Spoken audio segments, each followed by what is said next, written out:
sore dari utara meniup lembut dedaunan jati yang merunduk ke arah sungai. Matahari mulai turun ke ufuk barat, mengalirkan semburat oranye ke permukaan air sungai Conde yang tenang. Gemericik suara air, suara burung perenjak, dan tawa anak-anak yang mandi menjadi simfoni kehidupan yang sederhana, namun abadi.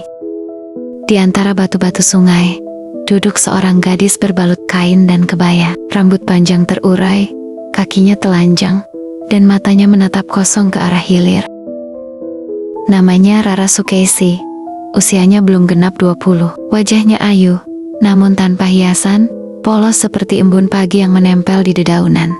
Ia bukan bangsawan, bukan pula rakyat jelata biasa. Ayahnya abdi dalam keraton yang dipercaya menjaga perbatasan barat, wilayah Ngayogyakarta, Hadiningrat. Ibunya telah tiada, dan ia tinggal bersama bibinya di sebuah rumah joglo kecil yang menghadap langsung ke sungai Conde.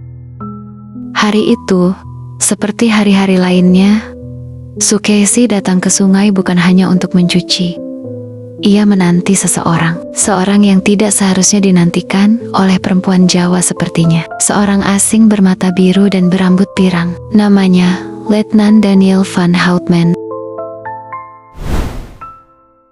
Daniel van Houtman pertama kali datang ke Yogyakarta pada bulan Mei tahun 1833. 2 tahun setelah Perang Diponegoro usai, Daniel masih muda, umurnya baru 25 tahun, dan ia adalah keturunan bangsawan kecil di Belanda yang dikirim ke tanah Hindia untuk mengabdi pada VOC.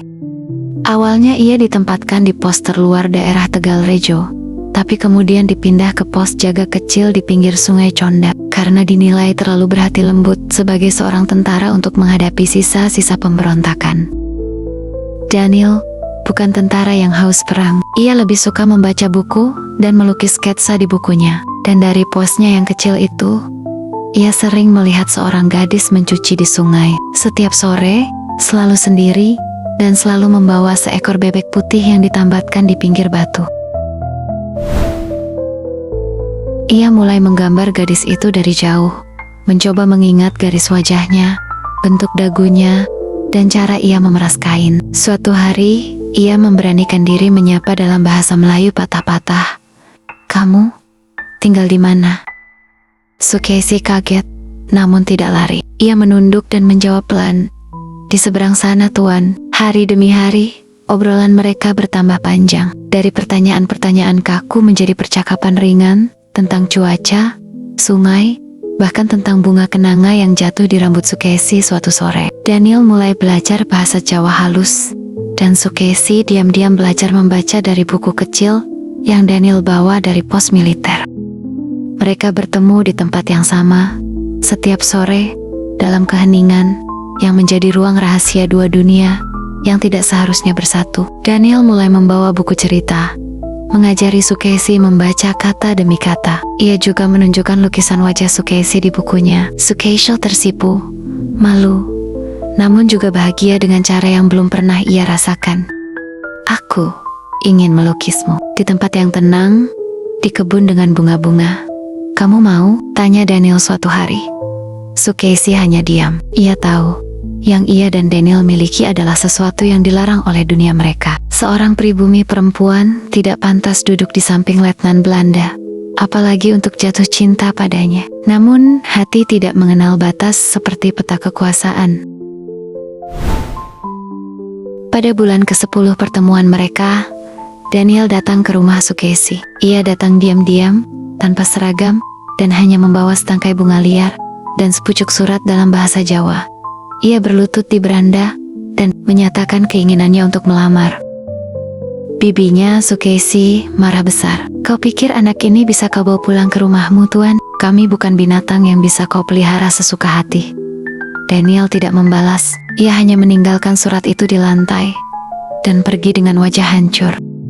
Sukesi membaca surat itu semalaman. Dalam tulisan rapi, Daniel berkata bahwa ia tidak ingin membawa Sukesi ke Batavia atau Belanda. Ia ingin tinggal di Yogyakarta, menikah secara adat, hidup sebagai orang biasa. Tapi dunia tidak memberi ruang bagi cinta semacam itu. Keesokan harinya, Daniel dipanggil ke pos utama dan diberitahu bahwa ia akan dipindahkan ke Batavia karena diduga terlalu akrab dengan penduduk lokal. Isu tentang hubungannya dengan seorang gadis Jawa telah menyebar di kalangan perwira. Ia tidak dipecat, tapi dihukum dengan cara paling menyakitkan, yaitu dipisahkan dari orang yang ia cintai.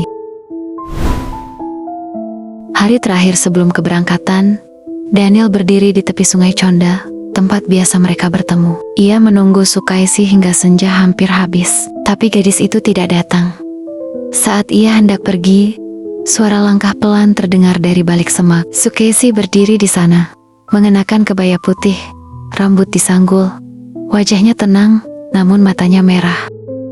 Daniel berjalan ke arahnya, dan tanpa kata, mengeluarkan sebuah liontin kecil dari kantongnya. Di dalamnya, ada lukisan kecil wajah Sukasi, digambar dengan tangan, lengkap dengan latar belakang sungai dan bebek putih.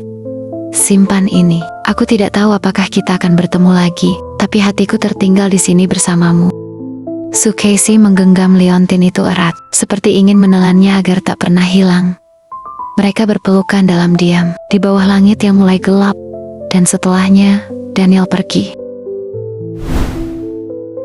Tahun 2020 berlalu, Sukaisi tidak pernah menikah. Ia menjadi penenun kain batik dan mengajar anak-anak perempuan membaca dengan buku yang dulu diberikan Daniel. Liontin itu, ia gantung di belakang pintu kamarnya, tersembunyi dari mata siapapun, namun selalu dekat dengan hatinya. Hingga tahun 1942, ketika Jepang datang dan menggempur seluruh Yogyakarta, rumah-rumah dibakar, jembatan Sungai Conda dihancurkan, dan banyak bangunan Belanda dijarah.